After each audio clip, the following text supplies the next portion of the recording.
Wimbledon 2026 మహిళా singles లండన్లోని Wimbledon central గ్రౌండ్లో ఈ మ్యాచ్ జరిగింది. 11 జూలై 2026. లిండా నస్కోవా, కరోలినా మచావో మధ్య ఈ మ్యాచ్ జరిగింది. ఇద్దరు ఒకే దేశానికి చెందిన ప్లేయర్స్. ఒకరికి ఒకరు తెలుసు. ఒకరి ఆట మరొకరి ఆట తెలుసు. ఇద్దరు కలిసి ఆడారు. ఇద్దరు ప్లేయర్స్ చెక్ రిపబ్లిక్ చెందిన వారు. గ్రాండ్ స్లామ్ చరిత్రలో తొలి ఆల్ చెక్ మహిళా ఫైనల్గా ఈ మ్యాచ్ గుర్తింపు పొందింది. ఈ మ్యాచ్లో నస్కోవా తొలి సెట్ చాలా సునాయాసంగా 6-2 తోటి గెలిచింది. రెండవ సెట్లో 5-2 తోటి ఆధిక్యంలో ఉంది. కానీ మచావో అద్భుతమైన ఆట తీరుతోటి రెండో సెట్ గెలుచుకుంది.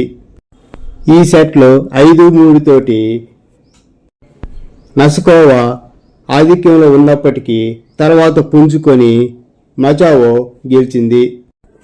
ఈ మ్యాచ్లో నస్కోవా 5 మ్యాచ్ పాయింట్లను కాపాడుకోలేకపోయింది. ఈ సమయంలో తీవ్ర ఒత్తిడికి లోనైంది నస్కోవా. ఈ సమయంలో నస్కోవా ఒత్తిడిని తట్టుకోలేక కోర్టు వదిలిపెట్టి బాత్రూంకి వెళ్ళింది. కొంత సమయం తీసుకుంది. ఈ మ్యాచ్లో 5-2 నుంచి 7-5కి వెళ్ళి మచావో గెలిచింది.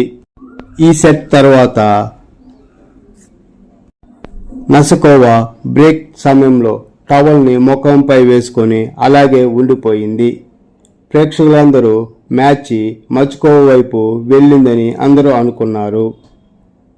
తర్వాత ధైర్యం తెచ్చుకొని మూడో సెట్ ఆడింది. మూడవ సెట్లో నస్కోవా 6-3 తోటి గెలిచింది.